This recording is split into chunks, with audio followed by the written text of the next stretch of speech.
নমস্কার বন্ধু, মাই পাকশালাতে আপনাদের সবাইকে স্বাগত। আজ মোরলা মাছের একটা রেসিপি আপনাদের সঙ্গে শেয়ার করছি। আমড়ার মুকুল দিয়ে রেসিপিটা করব। যদি আপনারা এইভাবে খেয়ে না থাকেন তাহলে এই রেসিপিটা অবশ্যই একবার করে দেখতে পারেন। আশা করি ভালো লাগবে। ভালো লাগলে লাইক কমেন্ট করতে ভুলবেন না। তাহলে দেখে নিন আজ আমার রেসিপি। ফ্রাই প্যান বসিয়ে দিয়েছি। এদিকে মোরলা মাছগুলিকে আমি লবণ আর হলুদ দিয়ে ভালো করে মেখে নেব। এবার ফ্রাই প্যান গরম হয়ে গেছে। এবার মাছগুলি অল্প করে দিয়ে দেব। ফ্রাই প্যানটা ভালো করে গরম হতে হবে, না হলে মাছগুলি লেগে যাওয়ার সম্ভাবনা থাকে। মাছগুলি এভাবে একটা একটা করে দিয়েছি, না হলে একটার সঙ্গে আর একটা লেগে যেতে পারে। এবার 1 মিনিট পরে আমি মাছগুলিকে উল্টে দেব। দেখুন কেমন ঝরঝরে হয়েছে। এভাবে আমি সবগুলি মাছ একের পর এক ভেজে তুলে রাখব।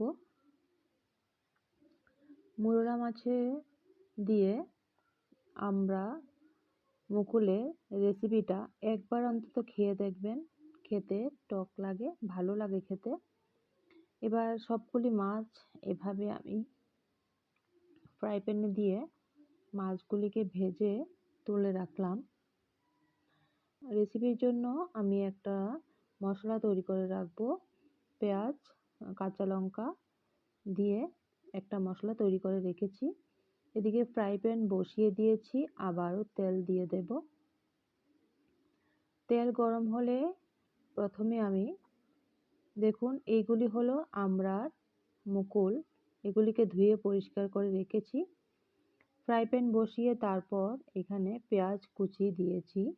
পেঁয়াজ কুচিগুলি যখন হালকা লালচে কালার হবে তখনই দিয়ে দেব বেটে রাখা মশলা।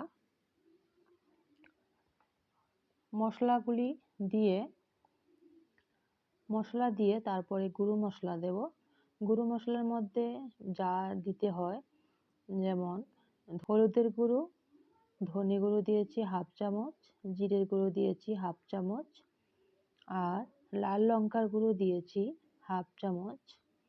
দিয়ে ভালো করে মশলাটা নাড়িয়ে নিয়েছি। এই রেসিপিটা একটু ঝাল ঝাল খেতে ভালো লাগে। মশলা ভালো করে 1-2 মিনিট ধরে কষিয়ে নেব। তারপরে এখানে দিয়ে দিলাম আমড়ার মুকুল, দিয়ে দিলাম ভালো করে ধুয়ে। দিয়ে তারপরে 3 থেকে 4 মিনিটের মতো এগুলি মশলার সঙ্গে ভালো করে মিশিয়ে নেব। ভালো করে নাড়াচাড়া করে একটু ভেজে নেব। তারপর ভাজা হয়ে গেলে দিয়ে দেব গরম জল। যে কোনো রান্নাতে গরম জল দিলে ভালো হয়। জল দিয়ে তারপর 4 থেকে 5 মিনিটের মতো রান্নাটা হতে সময় লাগবে। এবার দিয়ে দেব কাঁচা লঙ্কা চিড়ে দেব। আপনারা যেরকম ঝাল খেতে পছন্দ করেন সেই অনুপাতে ঝালটা দেবেন। আরও একটু জল দিয়ে দেব, না হলে আমড়ার মুকুলগুলি সিদ্ধ হতে হবে, তার জন্য জল আর একটু বেশি পরিমাণে দিয়ে দেব। দিয়ে লবণ দিয়ে দেব আন্দাজ মতো। এবার 5 থেকে 6 মিনিটের মতো রান্নাটা এভাবে ফুটতে দেব। দেখুন এবার ঝোলটা ফুটে এসেছে, সিদ্ধ হয়ে গেছে আমের মুকুলগুলি। এবার ভেজে রাখা মোরলা মাছগুলি দিয়ে দিলাম।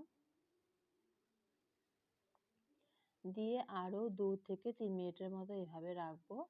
ঝোলটা আর একটু শুকিয়ে নেব। এই রেসিপির মধ্যে কিন্তু আমি ধনেপাতা দেব না, কারণ ধনেপাতা দিলে এই রেসিপিটা টেস্ট ভালো লাগবে না।